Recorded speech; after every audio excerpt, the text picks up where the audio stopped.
Since this is a family meeting and you started it, so I'm gonna get into it a little bit. Keep it going.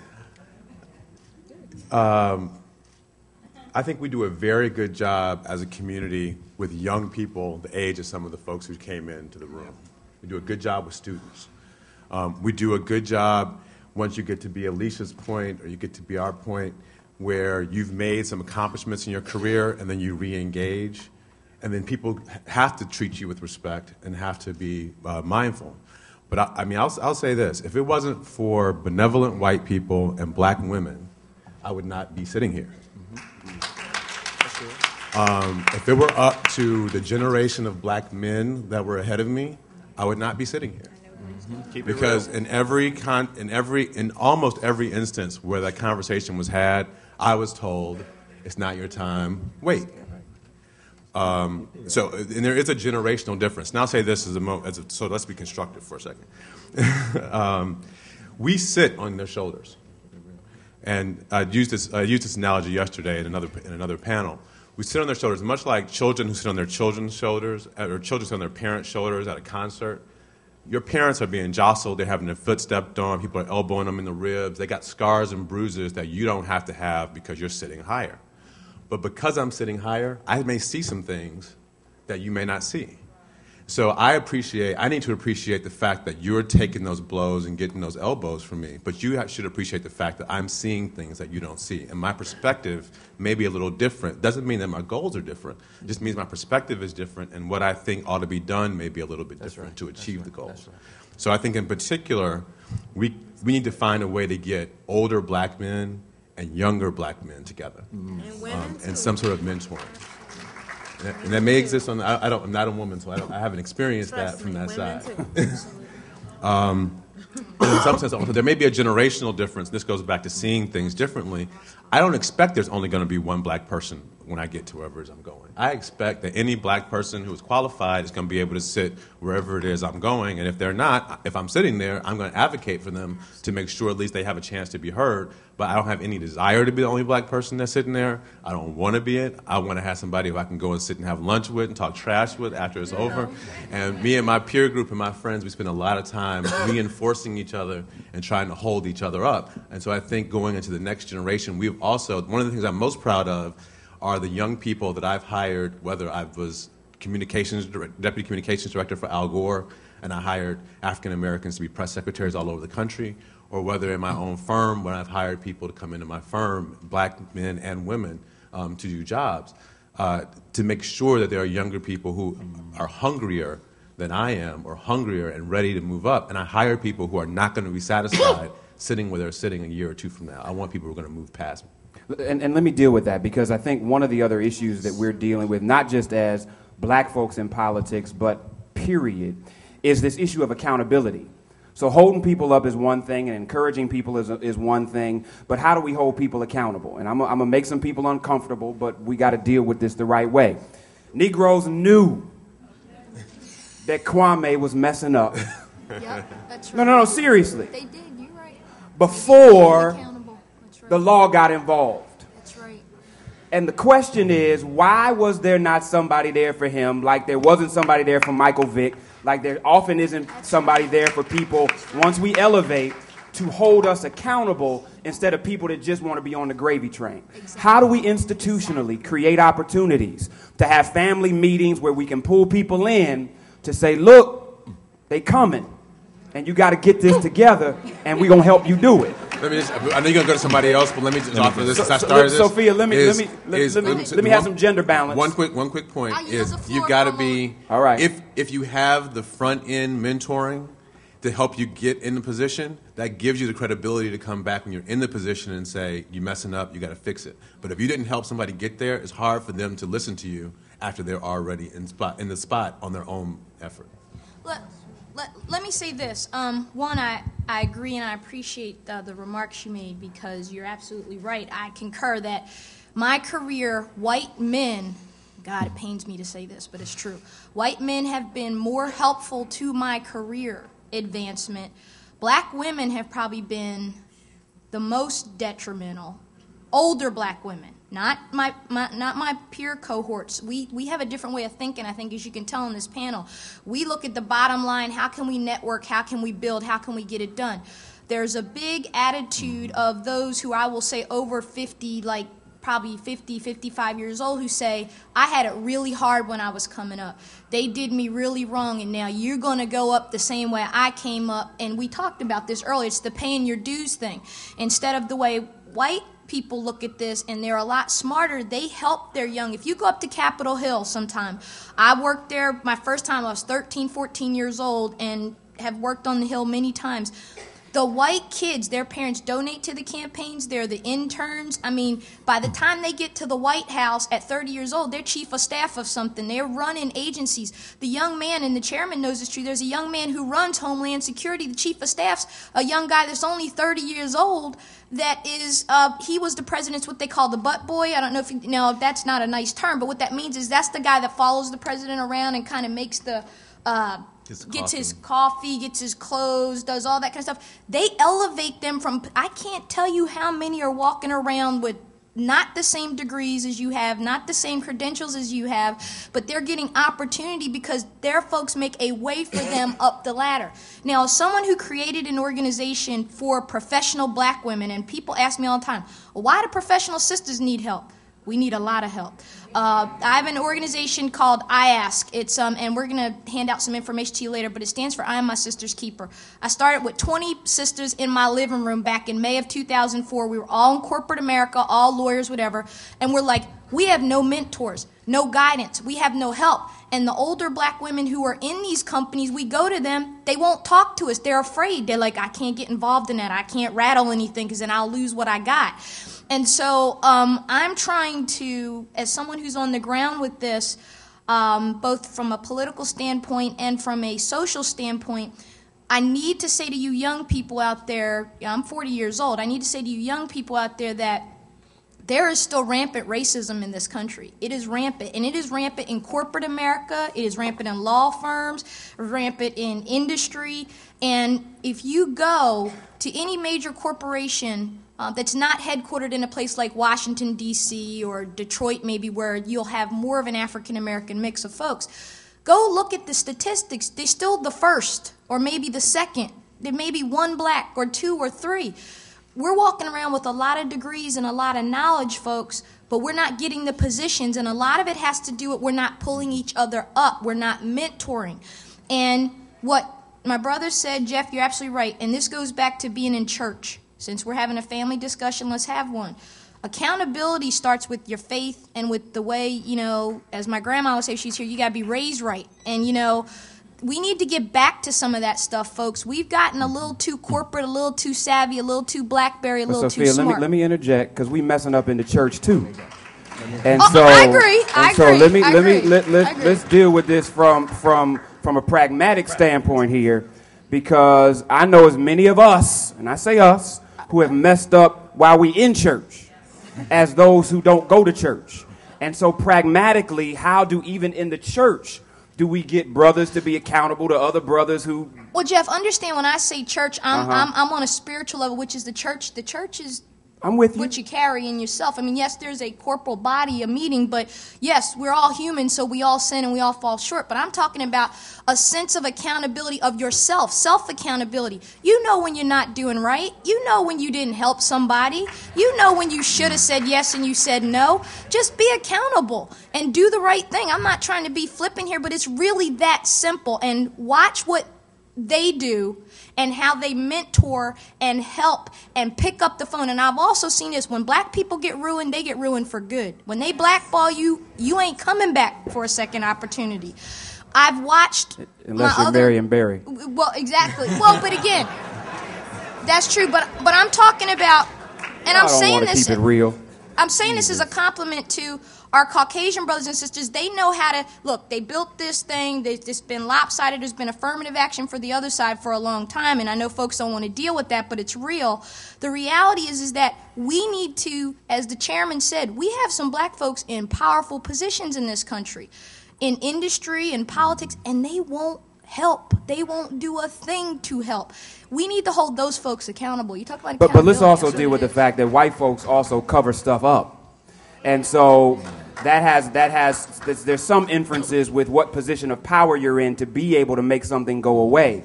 What I'm saying is, as a family or as institutions, how do we begin to be more effective of making it our policy to pull people in and start our own cover-up? I don't mean doing anything illegal. I mean, but covering the situation so that it doesn't get as bad as it has to. Because I'm just confused. I just don't believe that some of the things we've seen happen to some of our brothers in particular over the last 2 years had to happen. I agree. You know, I believe, Jeff, if I may, and with all due respect to the panel and to the leaders in the audience, you know, when we ascend to a position of authority or prestige or things of that sort, pastoralships, we tend to have people around us that's going to say yes, yes, yes. And if I can just have a fireside chat here, you know, we want people around, yes, sir, yes, sir. We need folk around us say, man, your butt is, you crazy. You know, I mean, somebody should have told Mike Vick, man, you make more in your profession than you do doing this crap. You're crazy. You know, and someone to say, Congressman Jefferson, you know, something's wrong, bro. You know, we want people around us that's going to pacify us. Instead of people around us that's going to challenge the decisions that we're making.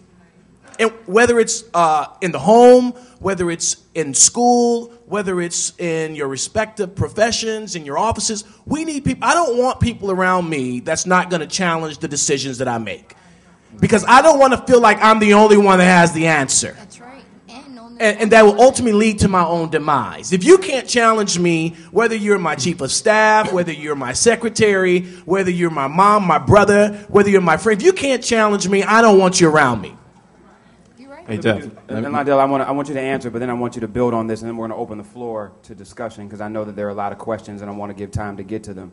But there's a lot of discussion within this whole, we talked about Michael Vick, but there's this discussion, ongoing discussion about the role of entertainers and those in the entertainment industry and leadership. Historically, entertainers never led movements. They were a part of movements. And so whether it was the Black Power movement and Sonia Sanchez and others that supported leadership and agendas that were there, whether it was Ossie Davis and Ruby Dee that supported the agenda that was already set, it seems that we're flipping the script now, and we're looking for Jay-Z and Puff to create the agenda that we follow. How do we begin to change the paradigm, engaging entertainers where they are, educating them in the process that they could be more valuable to a movement, to a political party, as opposed to expecting them to provide the vision for it? Well, it depends. When you say entertainers, you got to distinguish that from hip-hop artists and that hip-hop culture, because entertainers and artists is much broader than that. If you talk about young people who don't have really the kind of context in the history and the mentors that everybody was here talking about that left them to fend for themselves. They've created this own dysfunctional, sometimes counterproductive hustle mentality that has allowed them in some parts to achieve commercially, but also not. Right, and that's why I'm saying, so how do we engage them to give them? Well, I think we engage them the same way we engage everybody else. And I think that sometimes we distinguish them, but they are part of society. And I want to go through some specifics, because you are not going to talk about me in this panel when we leave here and say we never get to specifics again. So what I'm going to say about them applies to, I think, about all of us. And, you know, when we talked about leaders, you said they never led any movements in the past. You know, there are a number of folks from James Brown on to Ossie Davis. You mentioned a few, to, you know, Ruby Dee, and a bunch of people who've been part of the leadership, and their creativity and their song and their melody has contributed to moving things forward.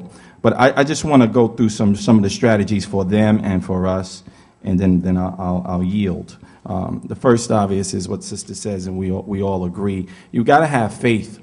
You got to have faith. You know, we got to go back to our spiritual faith in the Creator and each other, that we see God in ourselves, and we see God even in the enemies that are in the way of injustice towards our people. So that's first and foremost. You know, we've got to be real about it and not just rhetorical.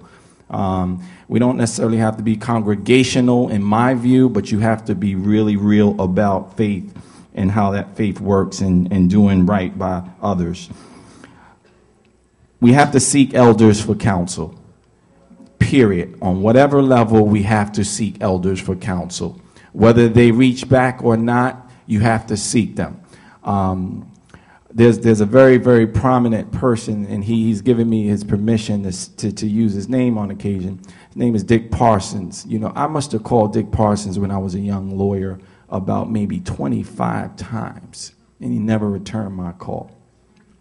Called me once, I think, at 25 times. I never got upset. I realized he was busy, and it probably was another 25,000 people calling Dick Parsons at that time. So I just kept calling and kept calling. And then I started networking, and eventually I caught up with him. But the next time I caught up with him, I had achieved something in my life. And I just remembered, you know, he remembered the name because I called him like 25 times. And then I said, you know, I called you 25 times. I'm still not mad. I'm going to call you another 25 times.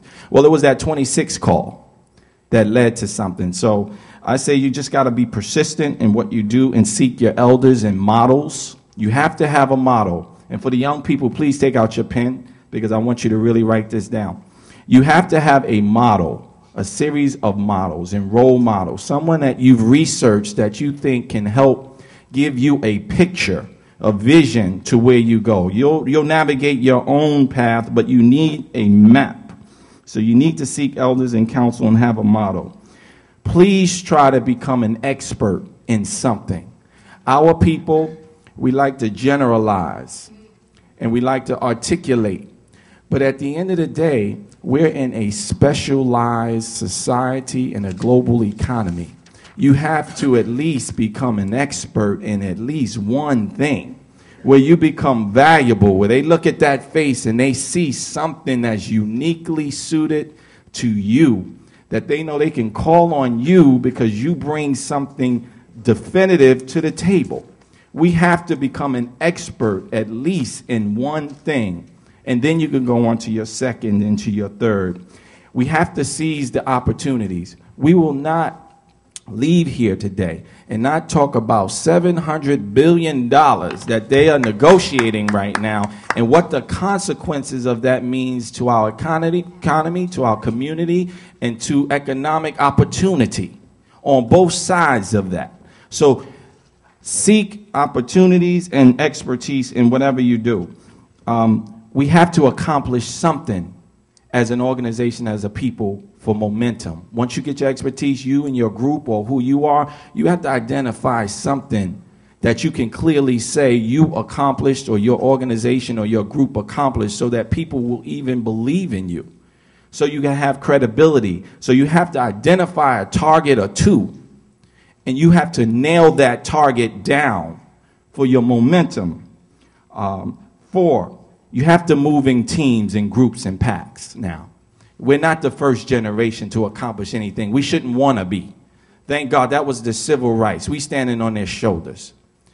That is not the answer to be necessarily the first. We want to be the best. We want to move as far as possible. We don't want to be the first. Give that up to our elders. Let them have that. We want to take it to the next level. When I talk to my brothers and sisters, I say, I don't just want the house on the hill or come to your house. I want my house with enough rooms that you've helped me build it where you got your room in my house. I want a room in your house on your hill. I want to know that in your house, I helped you build that house and make that house, so I always got a place to stay if I'm in your part of the town. We have to move in groups. Group wealth, not individual wealth. It's not about showing and showy. We saw that shiny, showy kind of thing. That's not fly no more. It's not cool that you got and everybody else don't. It's group wealth. How many others have you made? How many other people have you contributed to so that they're on this level? So when you walk in with a movement. You got to move in packs and groups. That's our generational challenge. Not who you are, but who we are. That's very, very important. You have to have a core base. That core base that you said that was the last one. No. I got. I'm gonna yield. You always want some specifics, so I'm going through these specifics. You're giving them. I'm with you. All right. The core base. You have your core base. We need a core base. We all talk about the black community. That's our core base. Whatever your core is your core. make sure your core is tight, but you also have to move out of your core and have diverse alliances. Don't never let anybody trick you like, oh, why you down with that? Or why you down with them? No, I'm down with you, and we gonna be down with that too. So it's your core and diversity alliances, inside and outside, public and private partnerships. It's not a government or public interest versus a private interest. Okay, it's a collective interest. They work hand in hand. Okay, national public policy is affected by what goes on in private enterprise. Governments take the leadership and the wisdom, think tanks, and the executive direction from private sector as well as public sector. They're shaping the policy that affects us every single day. I'm in one of the top 5 law firms of the world, and I see it. They come there, they get their intelligence, and they move out, and then they execute. Public and private partnerships, there's no dichotomy. I'm almost done. All right. I gotta get to the audience. So let's do this, the last one, and then we're gonna get to the audience. And I'm sure somebody will ask you another question where you can integrate the others. Well, that's good. I just wanted to take a and note. I So you're not gonna appreciate never it. say to me we don't get specifics. No, you have given us 101, 102, No, and no, the no. graduate survey course. No. And specific, not general stuff, but basic stuff, especially for the young people, because we got to get out of that talking stuff. I'll just take the best of the last one. I guess the best of the last one is really going back to my first point as a community. As we do all of the foregoing matters, let's find consensus and commonalities in our struggle and who we are. Let's come to an agreement. Let's not always hear the disagreements so that we can chop each other up. But let's find the harmony in the agreement so that we can connect and build a bridge and accomplish something. Let's not look to be different all the time with each other or, make each other laugh. I used to speak in a different cadence and in different ways. I changed my style because I'd rather not try to incite applause. I'm really trying to talk to you so that we can really have a conversation and we can get an agreement on something. So when you hear people doing that on panels or in your personal life, just say, you were funny, that was interesting, but next time, let's try to make sure that you don't leave people who you are in the same circle feeling like, I don't want to deal with them or whatever, but find the consensus builders. And Jeff, your point about Kwame, I've represented so many celebrities, and one in particular, this comes to my heart because we was at the premiere of Spike Lee's. Please go see Miracles at Santa Ana. Spike Lee's been my client for at least 12 years. I happen to be sitting by someone who will go nameless because he's such a public figure. Everyone would know, and it's embarrassing. I can't say it. But sometimes we do tell these people that the dogs are coming. Sometimes they are giving advice, okay? But sometimes we as a people, we give so much adoration to celebrity and to people in positions of power that they then lose their own sense of, fallibility. They lose their own sense of who they are. And they don't want to really hear it, and they think they'll just replace you. So in one particular case with a particular client, as prominent as the Michael Vick situation, I had to just resign and say, after so many efforts, and I said, I love you, but if I don't resign from you, you're not going to feel what I'm saying to you. And not only will you go down, I'm going to go down. And you can't do that, my brother. And then he had the nerve to later on say to me recently, you forsaken, you left me. Now, they don't remember sometimes. So it takes a village, it takes all of us, and there's no one individual. Thank you for your Thanks, time brother. and patience. Quickly, there's going to be a mic that's going around. I ask that please you do not ask the question if the mic is not in your hand. And in fact, let me recant that. Do not touch the mic. The mic will be held for you because some of y'all, you get the mic and it's over. But before we do that, I would ask that you would do this. You would stand up. You would say who you are. You would ask a question to a member of the panel or the panel at large, and we will select someone to answer that question, but that you would ask a question, and that your lead into that question would be no longer than 35 seconds. I know that we have to set the question up, but please let the setup be short so that we can get it to as many as we can. At this point in time, we've got some young people coming in from Hope Community Charter School here in D.C., and I know that some of you all are leaving, so please let them know where some extra seats are. Thank you. What can we do to make all of this training and the lessons that we're learning today a part of our education? What's your name, brother? Oh, my name's Victor McDowell. I'm from Cleveland, Ohio. But what can we do to make all of this training and all the lessons that you're sharing with us today a part of our educational institutions so we can develop these leaders from elementary school and give them that level of expectation which we don't have in our communities? Anyone want to take that? Alicia. I'll just briefly say, and first of all, that's an important point to make. And we didn't get into a lot of a discussion about public education and all of that, but I think outside of depending on those public education institutions, I think as a community, we've got to develop think tanks and leadership programs, opportunities, and yes, it happens on the right or it happens in all these other communities, but I think it is important. And so there, particularly those of you who are in the room, those of us who are on the panel, we have a vast amount of experience and information to give. And I think that that is how, as you talk about starting from elementary all the way up, there's got to be, and there have to be institutions created within our community to help make sure that we have this information, that it gets utilized and then passed along. Just to follow up before the next one comes, can you talk a little bit about, because when we say institution, I mean, a lot of us, we don't conceptualize what that really means. It doesn't necessarily mean brick and mortar.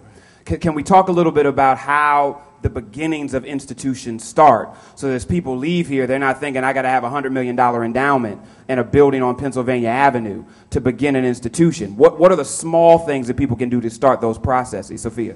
Can I No, give sure, you sure. One quick example, and this gives me an opportunity to acknowledge some folks in the room, and I'll be very brief. The way I earn my living is not from politics, Lord. We don't get paid enough in Georgia. But I have a full-time job working for People for the American Way Foundation, and one of the programs that we have is the Young Elected Officials Network. And so when you talk about institutions, here are young people like me. I challenged the Speaker of the House. They threatened to expel me from the legislature. Who in the world was I going to call who could understand what that was like? So now we have a network where I can call, and we have over 400 young elected officials. Isadora is a part of it. Jackie Robinson is here. Lee May is somewhere back there. And if there are any other folks in here. And so what we're doing, most importantly, is we're connecting with elected officials who are progressive-minded, under 35, all around the country to provide policy development. So you don't have to go looking at ALC and all these other groups that don't hold our values. We're talking about personal and professional development, talking about these things that you mentioned. And then we create networking opportunities. So this is a way that whether you're 23 and in the city council or 40 and you're now a member of Congress, there's a network in place, there's leadership and training opportunities available for you so that you have somewhere to go, a safe space, and you will continue to get better as you go throughout your political career. And those are the kinds of institutions that we have to create so that we can better our community. We talk about this movement, whatever that is. If it's civil rights, to me, there's still a movement going on, whatever you want to call it, but you got to have people who are prepared to move with you and start achieving that one agenda. But all of that started with two people that sent emails out. Yes. And simply said, let's come together. We don't have to meet at a building. We'll create this internet community, and then you began to plan from there. And I'm in Georgia, and our director and founder, Andrew Gillum, a city commissioner, is in Tallahassee. The meaning of institution really is creating an organization or entity that lives beyond an individual, that's not built around a person, so that when that person comes and goes, that organization or entity is still stands. And I think sometimes too much... And even beyond that, I mean, it's about a larger philosophy. Because unfortunately, most of our community has an organization mentality, not an institution one. So once a certain issue is accomplished, we feel like we're done. The institution seeks to create something that does not exist beyond the life of any one issue or one campaign. And so I want that to be clear so that we don't leave here thinking we've got to have huge amounts of resources to do that. We've got all the resources that we need to begin that process. Yes, ma'am.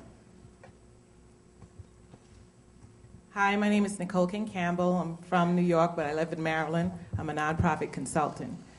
This month is National Sickle Cell Awareness Month, and there was no major press, there was no major political leaders involved in it. And when we dug back, we saw that the people in the community just basically have given up on it. That institutional building, those type of things, there's a level in our community. Your question? It's coming right now. All right. That seems to have let this go, regardless if it's sickle cell or any other issue in our community. And that's where my question is.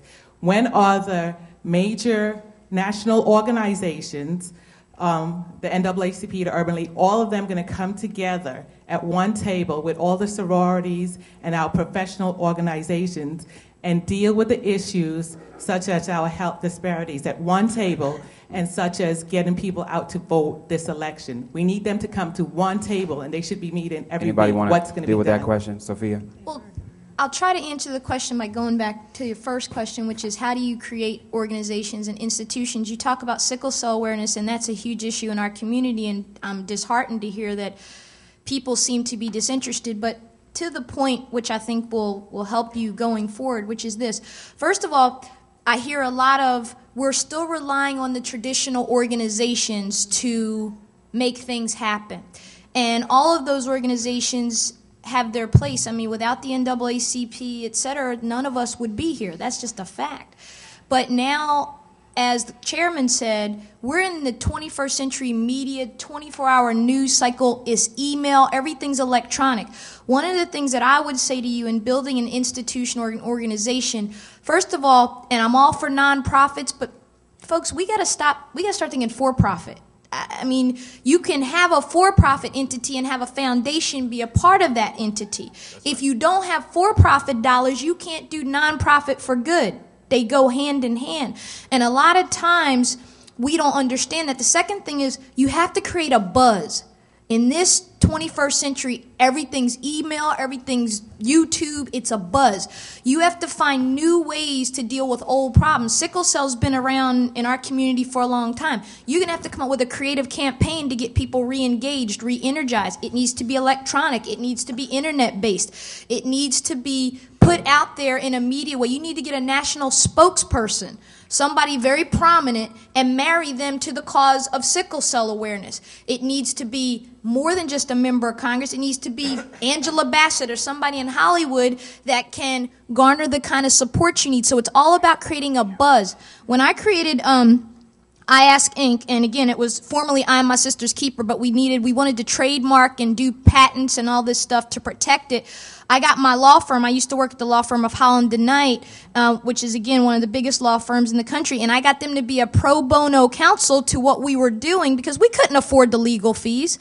So what we did was we created alliances with majority corporations and companies who were interested in women of color, professional black women in particular, recruitment and retention of them beyond just the diversity talk that we do. We need hard numbers. We need to know why we're not succeeding, why we're failing, what's going on. So what I'm saying to you is the way I grew this organization from, with the help of a lot of other good sisters, from 20 people in my living room in 2004 to over 1,500 nationally and more, is because we tapped into other alliances where they had resources, they had money, and we've created a media buzz. I wrote this article in the Washington Post, probably many of you read it, back in July, called Black Female Accomplished Attacked.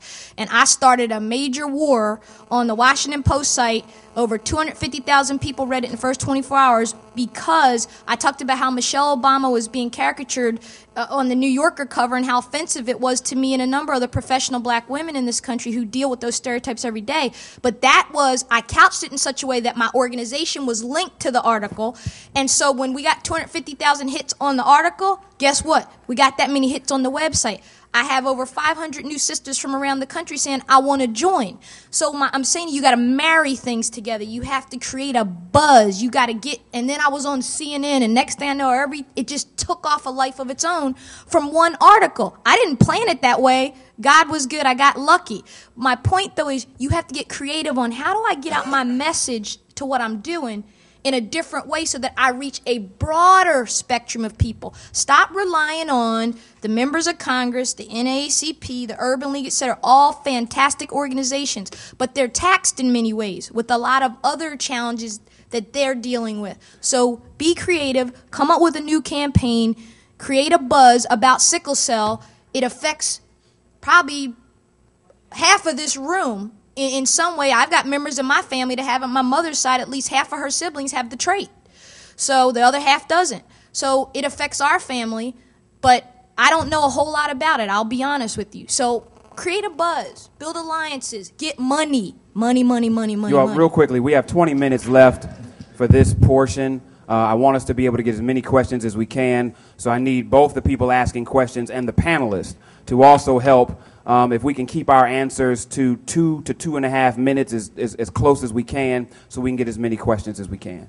My name is Justin Davis. I'm a full-time student originally from Atlanta, Georgia. And many of you on the panel have made reference to adopting some of the ways in which white individuals do the things that they do.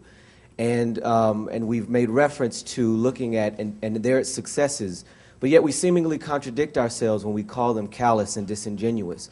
So my question is this: how do we then begin to adopt our own ways of doing things and stop, for lack of a better phrase, being more like them and less like us?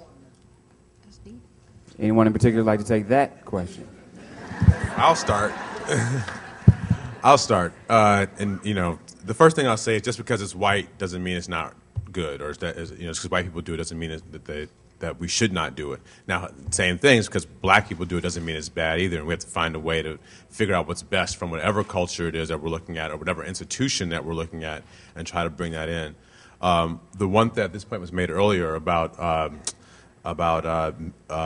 transitioning generational leadership is every major organization in the country really does have a what do you call it? When you succession plan. That's what I'm looking for. Has a succession plan. There's no reason for us to be arguing for the mic with our elders. I mean, there should be some point where our elders recognize that it's in their self-interest to create a generation of people who are going to be able to care for them when they're no longer able to care for themselves. And if we don't feel that level of responsibility because they were there for us, we're going to have a generational problem 20 years from now. So we can start to address that now. And I would say this goes back to the point about what to do right now. You can create an organization in your own community and invite elders to come be a part of it. And then try to create, and I think it really needs to be male to male and female to female, because clearly from this conversation, I think younger women are having some of the same issues that younger men are having. But I found that black women are more often willing to help black men, and black men are more often willing to help black women. Maybe not but for the right reason. but they're not necessarily, maybe not for the right reason. That's another discussion. But not That's another necessarily panel. Across gender.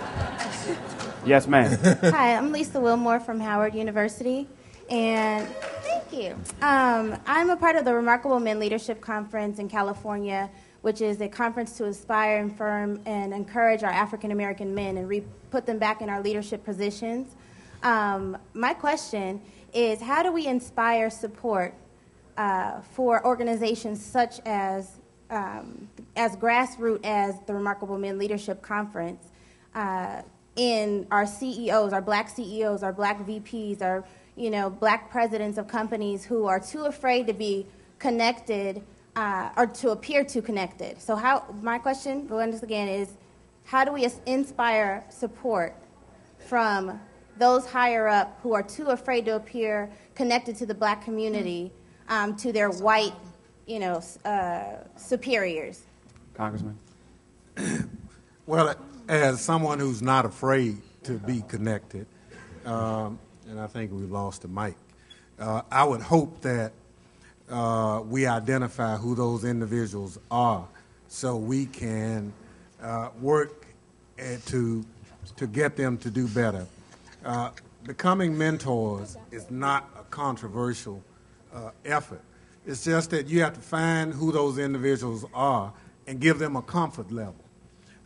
They might not want to join a traditional civil rights entity, but they might want to join 100 Black Men in the community or some other entity. So to some degree, you should start the discussion. Don't write them off. Everybody, even the worst folk I've come in contact, somewhere they have a soul. And sometimes we're able to tap that. This discussion is good, but I don't want us to leave here figuring that it's old versus young and, you know, this kind of thing. There's a lot for us to do just as people. And I want to encourage you to work hard at that. For those persons who have achieved a little in life, you do owe something to give back. And I would encourage you to do that. Whatever entity and organization you have, you need to work at it. And, you know, sort of like church on Sunday. Preacher can't save everybody. He's going to do the best he can, but there are some folk in positions you might not can attract. But I'd say we have an obligation to work at it. And for those of you here, all of us have a responsibility. And there's more than enough blame to go around for everybody. But as the elder on the panel, I can assure you that there's still a lot of elders who want to help. Let me. Okay. Let me get this. And the reason I want to say that is I don't want us to miss the real issue. And part of the focus of the emerging leaders' effort is how do we put this together, and not how we divide each other. And so, as somebody who's progressive, but who used to have an afro, I want you to understand that we're here together, and we have to figure out the common ground to accomplish a lot. And that common ground is really important going forward. And so after we identify and lay all the blame, the key for me and a lot of others is how do we, put the genie back in the bottle, so to speak, and try to work. And that's a very difficult challenge. People have talked about members of Congress. There are challenges that some of us face every day trying to create a conscience in legislation, because some people will say we're beyond that. And that conscience talks about, as I said earlier, inclusion. So whether it's the Coast Guard we're arguing, or any other piece of legislation, there's always a piece for diversity, especially if you have the record. So I'd like to kind of throw my little piece out there and just say how happy I am from the question standpoint, but I don't want us to turn on each other. I want us to turn to each other as a symbol of the collective challenge that we all face every day. Yeah, and picking up No, on London, what let me get. We got 10 minutes left, so I want to try to get 2 more questions, and then we'll do closing remarks, I believe. Where's our mic? I got it. Good morning, everyone. I'm Will Megg. I'm a political strategist out of Philadelphia. My question is for Congressman Thompson. We're at the 38th Black Congressional Caucus meeting today. This may be a no-brainer question, but somewhat complex at the same time. But I'm perplexed, like maybe many of you are, as to how the Congressional Black Caucus could not find their way in the primary to come together in solidarity and endorse Senator Barack Obama. Could someone please speak to that? Well, first of all, I endorsed him, but for a lot of my colleagues, that's part of the maturing of America, and I don't knock them because ultimately I think we all have a place in this country, and I want us to. Since you are a political strategist, I hope you understand that part of the strategy is you need to know the entire landscape and hopefully make decisions on that. Part of this emerging leaders discussion is to bring differences of opinion to the table, but leave here understanding that we all have a mission. And so my colleagues who didn't support Barack in the beginning, we still speak. We still do everything we used to do. We just differed and we matured.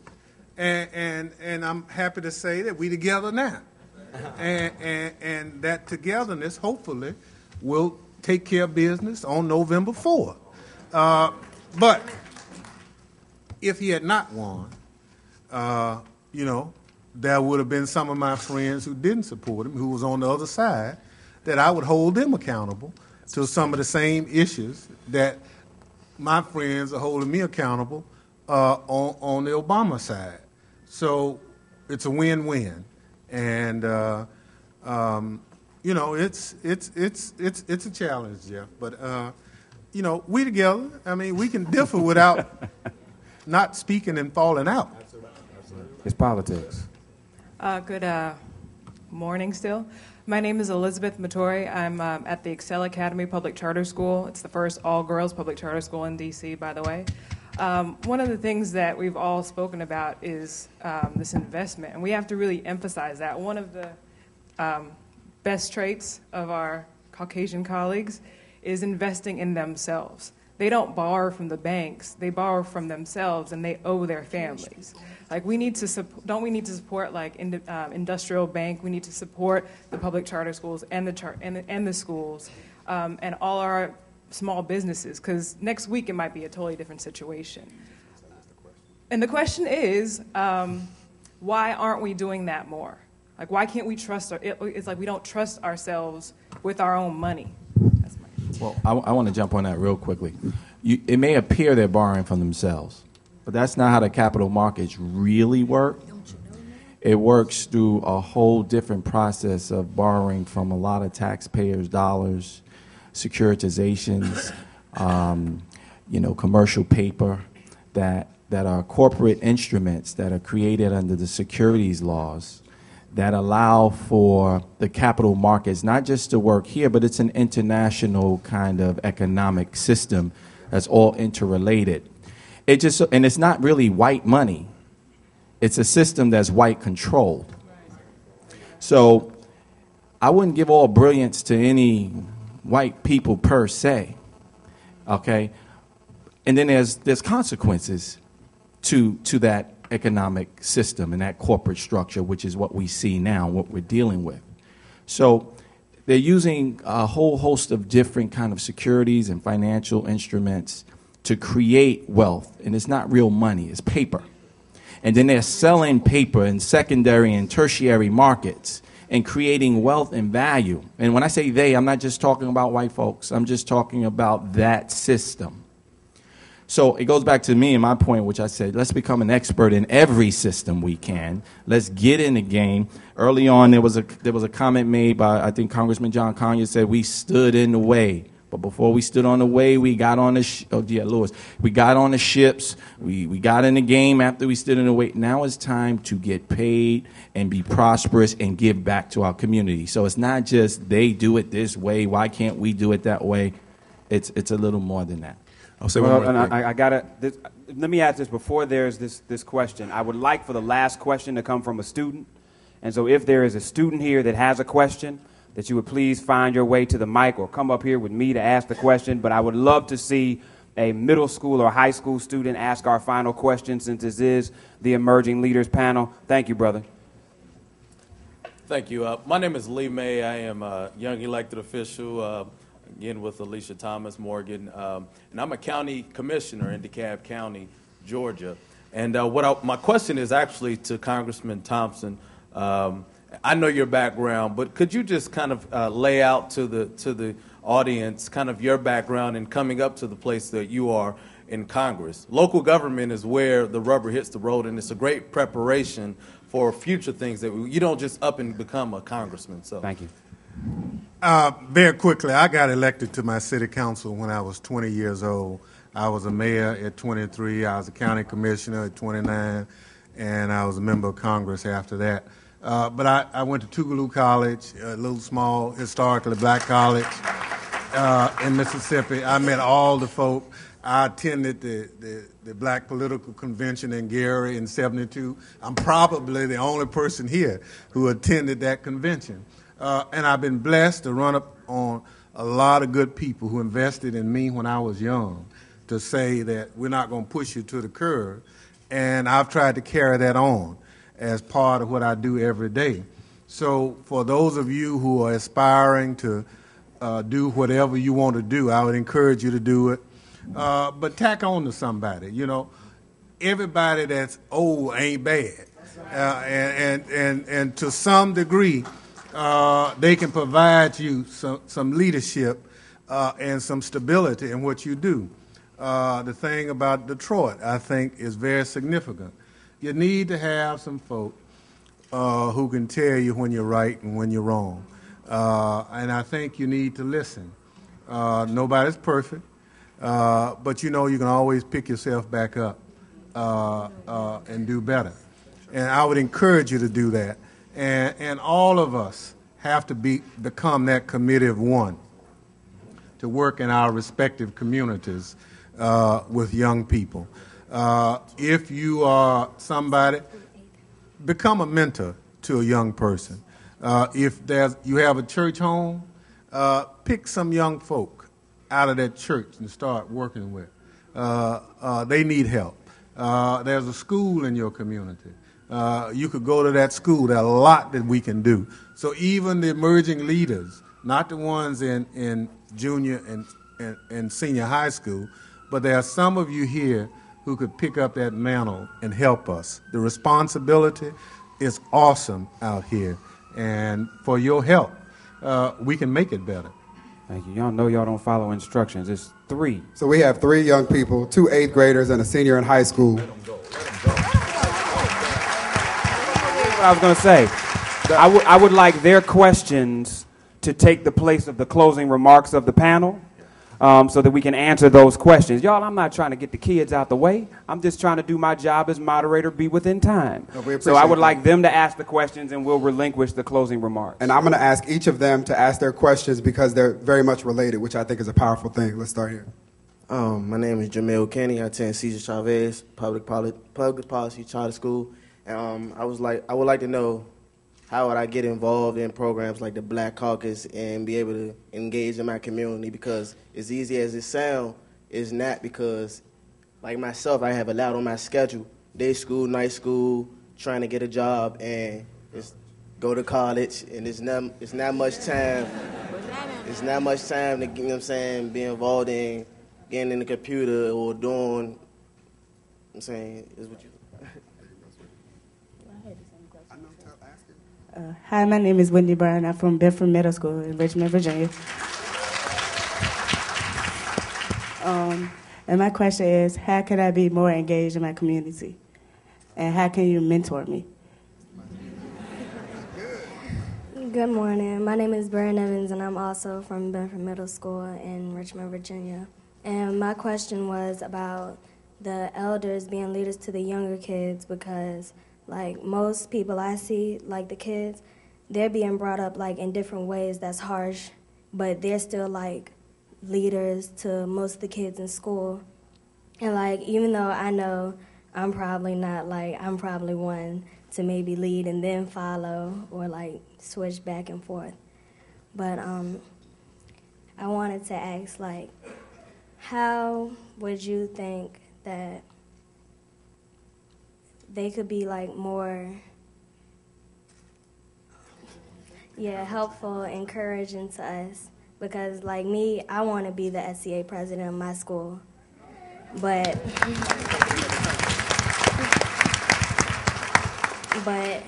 from, like, my upbringing is, like, some of the stuff, like, I hear people say, is like they're trying to push me down and, like, not very encouraging. So Come see me. I'll give you a campaign plan. what advice would you give me? What advice would you give me? All right. Good job, yeah.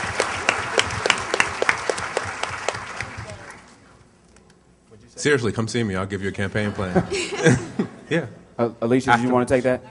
Come up afterwards. I'm going to be as brief as I can and wrap up everything that I need to say.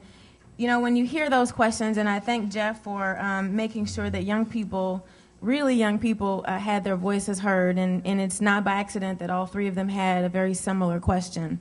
And I think it takes us back to where we need to start and remind ourselves that we are all called to do something.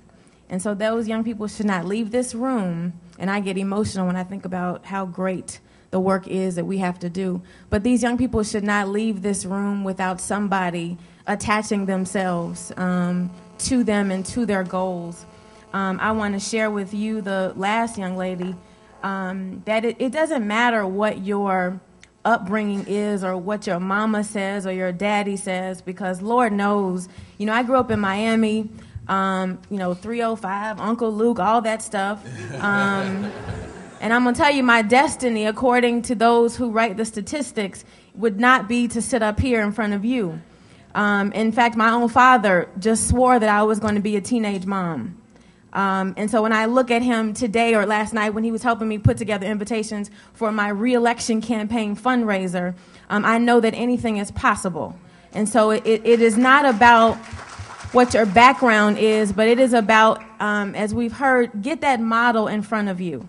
Whoever it is, because you know there's somebody in your community. It doesn't have to be a celebrity. It could be one of your teachers, somebody at your church. But get that model in front of you and start talking to them. And we've got to do a better job, too, young folks. When we talk about mentorship, are you seeking the mentors? And are you asking the questions? So as I close, we have to make sure that we're not beating up on ourselves as a community, because everybody's ice ain't colder. But there are things that we do very well in our community. One of them is that we have a sense of community. We are forgiving. We'll continue to elect folks when they make mistakes. Continue to go to the church when the pastor does us wrong. But how do we build on that? I think we've got to learn from the movements that have come before us. And just as I said before, there are some old folks who need to sit down, but there are some elders. Congressman Thompson is one of them. Many, many folks who are willing to stand with you and teach you, and we've got to learn from them and the lessons that they've learned and grow from that. The last thing that I want to say is that we've got to learn to support one another as well. You know, we hate on the NAACP and all these other organizations for taking Walmart money and all these folks, and I don't like it either. But if we were to write the check for $30 for our membership, if we were to do more than just criticize and ask the question of how relevant they are, then maybe they wouldn't have to rely so much on those organizations. But I also want to say, lastly, there are two elected officials sitting at this table. For real, this is the last thing, or second to last. You sure you're not a preacher? No, I'm not. We've got to support political candidates and people that we believe in, and candidates that are actually going to change the system that we are in. My favorite quote is by Dr. Benjamin E. Mays. It says that every person is born into this world to do something distinctive and something unique. And if he or she does not do it, it will never be done.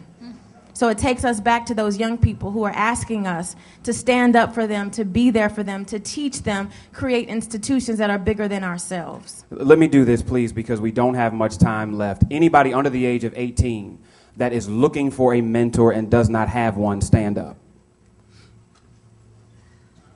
In fact, I want you to come down front, right here. It's all right. This is family. This is church. I want you to come down front. Come forward. The ushers will be That's with right. you. Give them a round of applause as they come.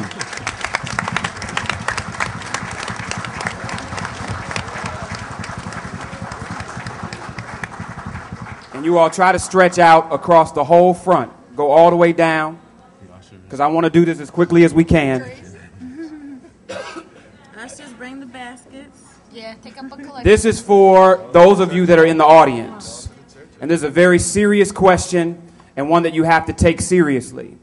If you are willing to be the person that makes the initial contact with this young person, to either be their mentor or help them find one, then I want you to come up now, women with young girls, men with young boys. I'm not asking you to be the mentor.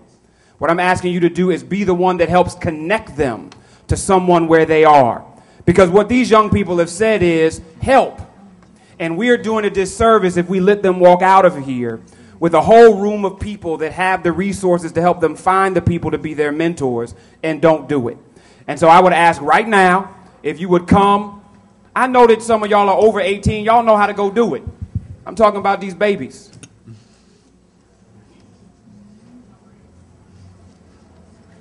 Don't exchange no phone numbers. It's all email. If you all would exchange email with these young people, that they would be able to contact you, and if you cannot do it, you would connect them with somebody. You all, let's give a round of applause for Jamal, Sophia, Alicia, Londell, Isidore, and Congressman Thompson for their participation in this panel. And before we leave, we have the closing comments from Impact. While you guys are doing that, we just want to say thank you and acknowledge our sponsors. So if you would indulge us and hold off for just a moment. If you can hear the sound of my voice, clap once. If you can hear the sound of my voice, clap twice. If you can hear the sound of my voice, clap 3 times. If you can hear the sound of my voice, clap 4 times. If you can hear the sound of my voice, tell the person next to you to please be quiet. I used to teach elementary school. We just, on behalf of those who organized, just want to say thank you to a few special people. First and foremost, we'd like to thank our sponsor, Union Pacific, and Miss Jennifer Stewart for organizing that for us today. Especially want to thank Mr. Thompson for hosting the 2nd annual Emerging Leaders Town Hall. Michelle Jawando, Tyreek McKeever, Daria Dawson, all Congressman Thompson staff, Sean West, Michelle Thomas, Virgil Miller, Candace Reed with Envision PR. She helped to do our PR. Davita Pitch, Jill Butler, Marjorie Innocent, Chris Cobbs, Mike McCreary, and Impact. Thank you guys. Have a wonderful day.